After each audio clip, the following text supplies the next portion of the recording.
আমার বাসা ঢাকায়। বিয়ের পর নতুন সংসার। বাসায় আমার স্বামী আর এক দেবর। দেবর গ্রামের বাড়িতে থাকে না, শ্বশুর নতুন বিয়ে করেছে। দেবর থাকলে নতুন শাশুড়ি মায়ের বড়ই অসুবিধে। আমার স্বামী ছোটো ভাই বলতে অজ্ঞান, প্রাণের ভাই। বিয়ের পরপরই আমায় বলেছেন, শোনো মিনু, আমার ভাইয়ের যত্নে ত্রুটি হলে কোনো ক্ষমা পাবে না।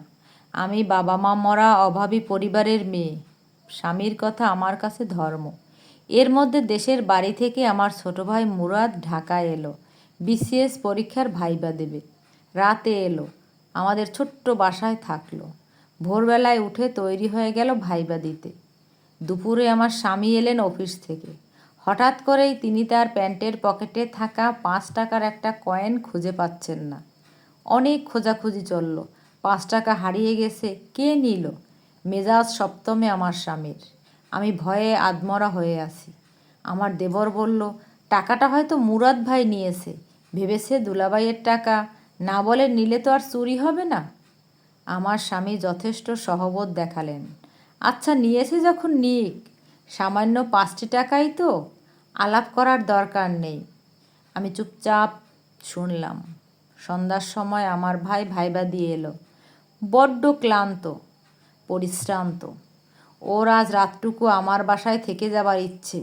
বারবার জিজ্ঞেস করলো, আপা কি করব, চলে যাব? আপা আজ রাতটা কি থেকে যাব? আমি বললাম, থেকে আর লাভ কি, যা চলে যা। আর তো তোর কাজ নেই ঢাকায়। পৌঁছতে তো বড্ড রাত হয়ে যাবে আপা, যাব? আরে রাত হলে কি, নিজেদের এলাকা, যা চলে যা। ভাই আমার বড় আশাহত হয়ে চলে গেল। আমার স্বামী আর তার ভাইয়ের মধ্যে আরেক দফা আলোচনা হলো। 5 টাকার কয়েন মুরাদি নিয়েছে, এতদিন তো চুরি হয়নি।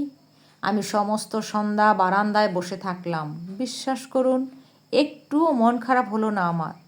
আমি এমনিই বসেছিলাম। মাঝে মাঝে একটু দম আটকে আসছিল। ওটা হয়তো এমনি এমনি অক্সিজেনের অভাবে বোধ হয়। পরের দিন সকালে আমার স্বামী সেই 5 টাকার কয়েনটি খুঁজে পেলেন তার ব্রিফকেসের পাশে। আমি কিছু বললাম না।